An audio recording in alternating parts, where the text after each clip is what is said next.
What if the mastermind behind South Africa's rugby dominance, the man who rebuilt a rugby nation, suddenly decided to step away from the game?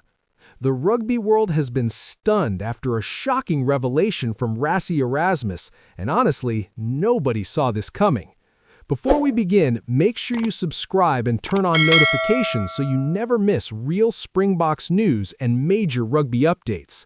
The global rugby community is still trying to process one of the most unexpected announcements in recent memory. Rassie Erasmus, the visionary leader behind South Africa's incredible resurgence, has revealed that he may step away from his duties, at least temporarily, to take a break from the intense pressures of international rugby. For many fans, this news feels almost unbelievable, because for years, Erasmus has been more than just a coach. He has been the symbol of modern Springbok success. Under his leadership, the South African national rugby union team rose from uncertainty to global dominance, reclaiming their position as one of rugby's true superpowers. When Erasmus first took charge, South African rugby was searching for identity. Results were inconsistent, confidence was low, the team lacked direction. But Erasmus arrived with a clear vision. He understood something many others missed. South Africa didn't need to abandon its traditional strengths. Instead, it needed to modernize them. He built a system based on forward dominance, tactical intelligence, defensive discipline, and mental resilience. Slowly but surely, the transformation began. Players started believing again. Fans reconnected with the team, and soon the Springboks became one of the most feared sides in world rugby. The defining moment came on rugby's biggest stage. Erasmus guided South Africa to World Cup success, turning a rebuilding project into a historic triumph. And instead of fading afterward, the team continued evolving, defending its status among rugby's elite nations. What made Erasmus special wasn't just tactics, it was leadership. Players often describe the environment he created as a family, a culture built on trust, accountability, and belief. He defended his players publicly, accepted pressure himself, and demanded excellence without losing human connection. That bond translated directly onto the field. The Springboks became mentally unbreakable. But success never came quietly. Erasmus has always been one of rugby's most debated figures. From bold strategic decisions to his unconventional use of social media, he consistently challenged traditional coaching norms.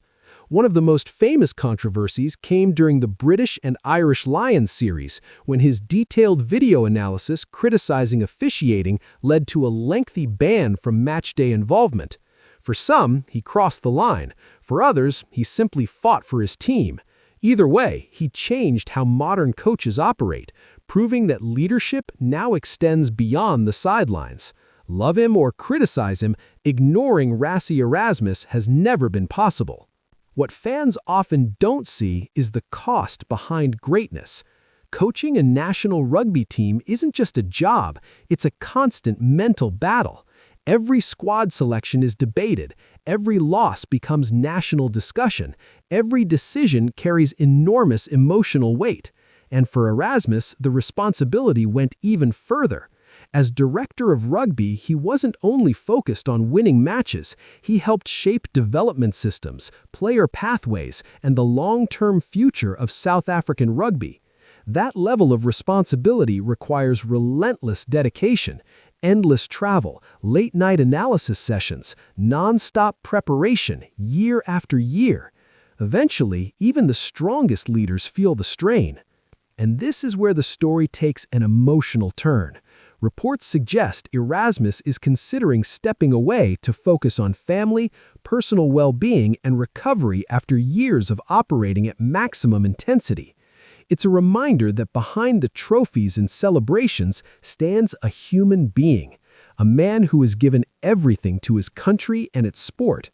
International coaching often looks glamorous from the outside, packed stadiums, national pride, historic victories. But behind the scenes, it demands sacrifice. time away from loved ones, constant scrutiny, and pressure that never truly disappears. Erasmus's decision highlights something rarely discussed in elite sport: the human cost of sustained success. Naturally, the big question now is, what happens next? The Springboks currently stand in a position of strength. They possess a talented squad blending experienced leaders with exciting young players. The systems Erasmus helped build remain firmly in place, but leadership transitions are always delicate. A new World Cup cycle has begun, future tours and major competitions are approaching, and fans are wondering whether anyone can truly replace the influence Erasmus has had. Because his impact goes beyond results, he reshaped how rugby is coached worldwide. Other nations studied his methods, copied his defensive systems, and learned from his strategic innovations. His legacy is already secure. Regardless of whether this break becomes temporary or long-term, one thing is certain: Rassie Erasmus has already changed rugby history. He restored pride in South African rugby, he built a winning culture, and he proved that bold leadership can redefine an entire sport. Even if he steps away for now, the structures, belief, and identity he created will continue guiding the Springboks forward. Sometimes the strongest decision a leader can make is knowing when to pause. So now we want to hear from you. Do you think Rassie Erasmus deserves a break after everything he has achieved? And can the Springboks maintain their dominance without him fully involved? Drop your opinion in the comments below. If you enjoyed this update, make sure you like the video, subscribe to the channel, and turn on notifications for daily Springboks news, breaking rugby stories, and real analysis you won't find anywhere else. Thanks for watching, and we'll see you in the next video.